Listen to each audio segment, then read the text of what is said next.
Hi, I'm Garrick DeMeyer from Royal Constrictor Designs. I wanted to update you on how our breeding season is progressing. As you can see, our incubators are pretty full, but not quite jam-packed now. It's August 1st today, so our hatching season is in its peak. The laying season is past its peak, so the incubators will gradually get more and more empty over the next few months. But we hatched out a few pretty cool things that I wanted to share. Here's one. This is a butter bee. It's a butter spider combo. We bred a butter bee to a pinstripe to get this combo. Here's a butter. Here's another butter bee here. And then this is a butter spinner. So pinstripe, spider, and butter all in one. Really, really cool looking snake. First one of these that I've ever hatched out. We'll keep those in there. And then there's a spider in there. Yeah, I think that's it from that clutch. And here's another clutch. This is a dual-sired clutch. This is a clutch bred from a butter spider to a spider.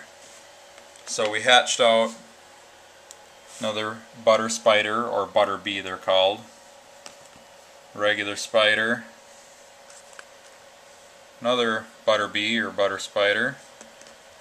And a normal, and bad egg in there. And then we also bred a firefly to that spider female. This is a fire bee. It's a fire, pastel, and spider all in one. You can see the big difference between that and the butter bee. So those are really cool babies that we hatched out. This is the first fire bee I've ever hatched out too, so that was pretty cool. We've got a couple other things over here. Here's something really neat that we hatched out. We bred butter bee to Enchi and produced an Enchi butter bee. See, the colors are just a little browner in the pattern. Really cool. This snake is going to be just smoking once it sheds and it starts to grow a little bit. The Enchi coloration doesn't really come in fully until it's a couple 100 grams, so this snake will just get better and better looking all the time. This one's going to be a keeper, of course. A couple others that we hatched out that are really cool. Actually hatched a pair of albino clowns.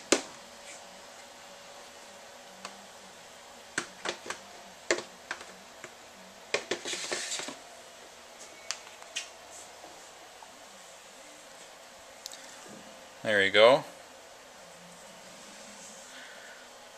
Pair of albino clowns. Our albinos tend to get a lot of banding in them, so that kind of messes up the clown pattern a little bit. So it doesn't quite have the typical stripe down the back like most clowns do.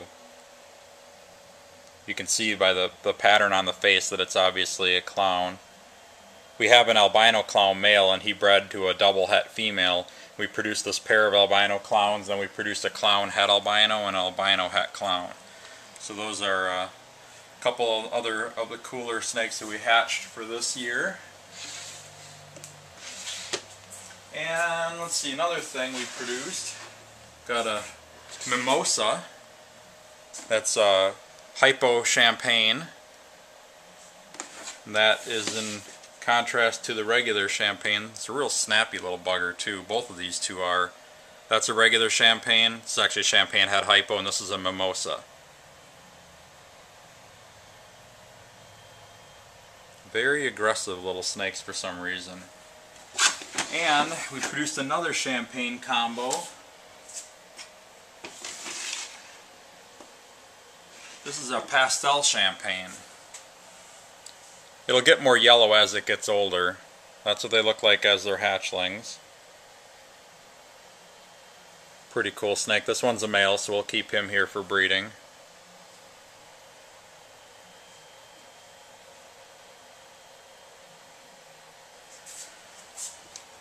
And let's see, we've got a really cool snake here. Here's a super Pastel Mojave. Really heavily blushed.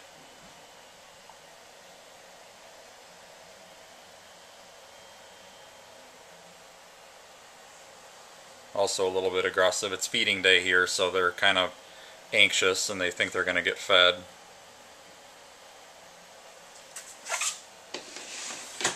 And then we've hatched out a few killer blasts this year too. I think we've hatched out 4 killer blasts this year, and every single one of them has come out male.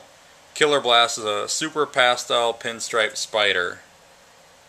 So the cool thing about this is if you breed this to a normal, the worst thing you can produce is a pastel, and you'll also produce a variety of bumblebees, lemon blasts, and spinner blasts too. So very powerful male for breeding, and like I said, I think we've hatched out 4 of them already this year. And the last one I wanted to show you for right now is another double recessive. This is an albino genetic stripe. We produced this from breeding double het albino stripe to double het albino stripe. This is the first one, and we got really lucky with this one. We hit a male. So now we'll raise this guy up and replace our double het male with the actual visible double recessive male. So next year we should be able to produce a lot of albino stripes from him. We have 3 double het females, so he'll be breeding all 3 of those. So that's just a little update as of August 1st, 2012. A few of the different things that we produced this year. And check back with us again at RoyalConstrictorDesigns.com and on our YouTube channel for more updates in the future.